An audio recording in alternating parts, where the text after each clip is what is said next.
Hi, this is Elizabeth, and in this video, I am going to show you how to make a leather wrap bracelet.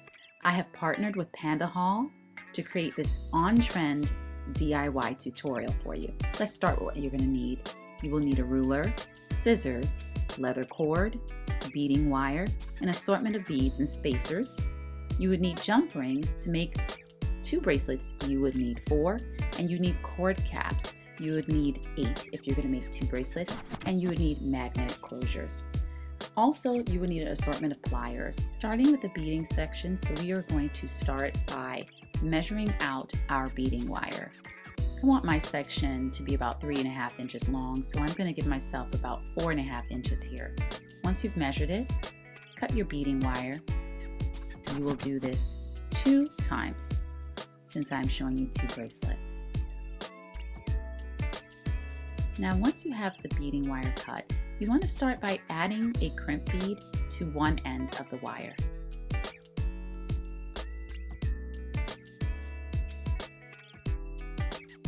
Now loop that right back into the crimp bead because you want to create a loop.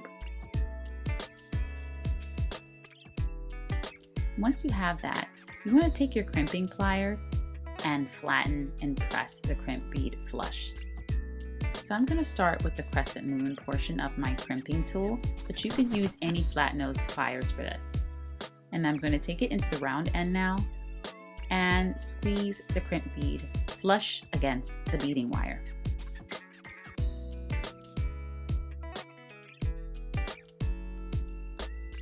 I did this twice for both bracelets. Now we are going to start the beading process.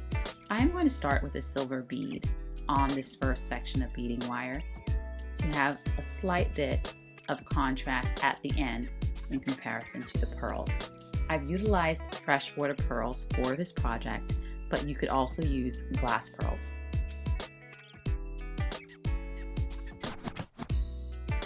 Continue beading your beading wire until you've gotten to the end of the wire, leaving yourself enough room to create a loop on this side. You're going to add another crimp bead at this end of the beading wire, and again feed it back through to create that loop that we did in the beginning. Once you've done that, again crimp the crimping bead on this side,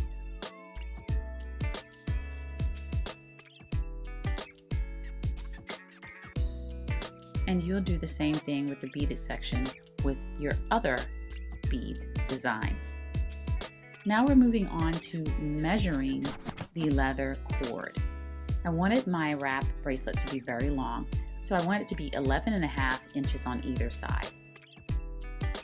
Once you've measured your desired length, cut the end and cut all cords for as many bracelets you're making at the time. We are going to add the cord ends to the leather cord.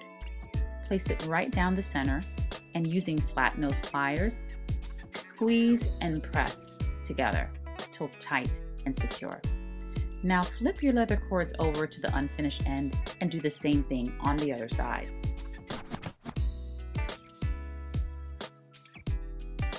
Now it's time to connect the jump rings to the leather cord and connect your beaded sections to the leather cord as well. Start by opening a jump ring with a twist and turn motion. Add your beaded section to the jump ring, and then add a leather cord section to the jump ring as well. Using the twist and turn motion, close your jump ring and complete the same step on the other side. I use the same process for my second bracelet. Now it's time to connect that magnetic clasp, which makes it easy to close. Open your jump ring and add it to the end of the cord bracelet. Now add the clasp to the jump ring as well. Close the jump ring and do the same process at the other end of the bracelet.